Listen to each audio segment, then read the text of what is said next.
a Canadian radio sanctuary podcast. This is in Toronto. There is an enormous amount of machinery behind the music you hear on the radio, you know. You're buying a record store. Perhaps you haven't thought about this, but there is. It can be bewildering, really, trying to understand who makes and breaks a record and who does not, as well as trying to understand and predict trends in music. It's a combination of both recording artists and companies that produce records for the public, and it's a very complex relationship, too, getting more so. For more understanding of how the record companies and artists interrelate, Bob Morton is here with us this afternoon. Bob is the president of the Canadian Independent Record Producers Association, and he's here now with John Oliver. Bob, the corporate rock structure or large record companies tend to put the aim for big profits way ahead of artistic quality in music many times. Do you feel this kind of thinking threatens the existence of smaller record companies? I really think it's quite the opposite to that. I think the trend today, both in the United States and Canada, in the future of the recording industry, pretty well lies in the hands of the independents, both independent producers and the small independent labels. It seems that when a small label or independent producer approaches a major record company with a completed master, the amount of money that's involved in that production, which the record company does not have to put out, so to speak, can be turned back into promotional funds to promote that artist, which is obviously very important. What about new talent that's coming up? Well, there certainly has been proven in the past couple of years there's an enormous amount of talent in Canada, and it's being proven more and more so on an international basis, acceptance for Canadian talent. Part of the problem we're finding with new artists and new groups coming into the music industry is the lack of proper guidance or management, so to speak, both business management and personal management, and that is quite a major problem because most record companies would prefer not to deal directly with the artist, but would rather deal with a manager or business manager. So that is one problem hopefully we can solve sometime in the near future, is to train people to become artist managers, personal managers, business managers, and so on. Many artists in the past have been victims of the industry because they haven't been aware of what it's really all about, that it is a business.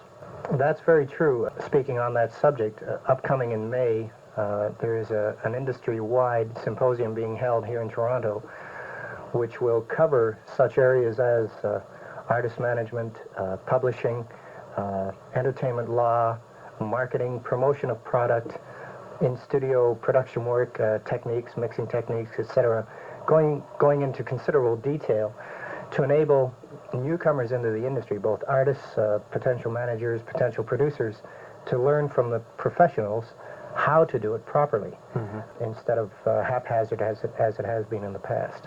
What is your stand, what are your own feelings on the idea that some artists have of selling their music as opposed to actually feeling they're entertaining for that sole purpose, to entertain? There seems to be a feeling, there was an article recently in the City magazine on corporate rock, and it seemed to be that the music was being marketed as opposed to a sincere love of it, not meaning there wasn't a love of what they were doing, but it seemed that the business end of it was placed higher, on a higher level, let's say, than what the actual art of entertaining the public was. What are your feelings in that area? Well, part of the problem, I think, in the past and currently exists is most fledgling young groups and artists get on a stage and prefer to play for themselves, play to themselves. They're losing the art of entertaining. In the industry today, it's not just enough to play music. You have to entertain a crowd. A crowd goes to a concert or a club to be entertained. If they want to simply listen to music, they can turn on their radios. When they go to see a group live, they want to be entertained, and I think a lot of young groups lose sight of this fact, and it can hurt them. That's why when a group is approaching a major record company or an independent label for a record deal, they're finding that the record company is most concerned about their personal appearance and how they go over in a live situation, whether they are entertaining the crowd or simply just playing music. So it is a problem that most young groups could certainly learn by if they're willing to listen to someone. It seems that some have taken perhaps the business end of it to the extreme, where they have lost the heart and soul of what it's supposed to be all about, pleasing people. entertaining. Exactly, exactly. They're, like I say, they're losing sight of the fact that they are there to entertain, and the sooner they get back on the right track, the better off they'll be as artists. Seems to be a fine line, too, between the selling out and what is a compromise that is made by the artist to make his product or his material more commercially viable in the marketplace. There is a fine line there. That's very true. A perfect example of versatility within a group is obviously the Bee Gees. So now they have been big for quite a number of years simply because they were versatile enough to be able to change with the trend. Most groups today you'll find, or not most, but a lot of them you'll find are only willing to play their own style of music, are not willing to bend and go with the trends. And consequently, if anything does happen, it's an up and down situation rather than having longevity if they were willing to be more versatile in their music presentation. Something I've always wanted to ask you was that being a representative for independent record producers, what is your stand on house producers? One example comes to mind is Ted Templeman of Warner Brothers in the States. The thing about house producers, let's face it, most producers today have expertise probably in one or two areas. They have to be versatile also, but they seem to lean towards the kind of music that they personally like, which limits, if they insist on doing all the producing, limits the type of acts that that particular label can sign or be successful with. I am not against house producers simply because I was one for almost 7 years with Quality Records with much success. However, the problem with the independents today is most major labels are not willing to sign new or independent Canadian producers for their acts. They prefer to get a name producer. A lot of performers who you could more or less say are definitely not thinking of the big buck at the end of the line are people, I would say, that go into three categories, especially folk, jazz, or blues. People that are still in love with that today, and the performers that still do that today. Yet those people have a right to be heard. They have a right to make records. Is there a place for security for these people as well within the record industry itself as a whole? I think, quite honestly, the answer to that currently is no.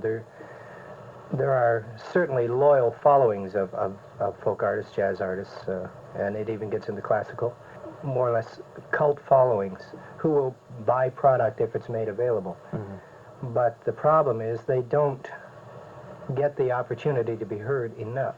There are radio stations that specialize programming where you might hear a couple of hours of jazz on a given day, but not as a regular diet. And unfortunately, this does affect sales of a record. This does affect exposure of the artist. And it's difficult for a new jazz artist or folk artist or classical artist to become known for this very reason, lack of exposure. Thank you, Bob. You're quite welcome. Bob Morton, President of the Canadian Independent Record Producers Association. I guess it's very fashionable these days to consider anything corporate or big money business to be bad, and that is not necessarily the case, because certainly in the case of the recorded music industry, there have been a lot of improvements and certainly a much more professional attitude toward recording in Canada, radio and television for that matter too, because there in fact has been more money available. The unfortunate thing is, as the corporations take over this kind of thing and as it becomes more of a situation where money has to be made for investment placed, then we have people hurt, and that's too bad. Then we have people who, for instance, are extremely good artists but just don't get the break they need because they either don't conform to a set pattern or they don't conform to a set format that the corporation has in mind. And that's the unfortunate thing. So people do fall by the wayside as the big money people take over, but it's not all that. That's interesting. That's the first time we've had a discussion of that kind with Bob Morton, Canadian Independent Record Producers Association. We've heard a little bit more this afternoon about how records are made and how complex it really is to get something on wax, onto the radio, and out into the record stores. In a moment, our special Friday afternoon music guest is Tim Hazel.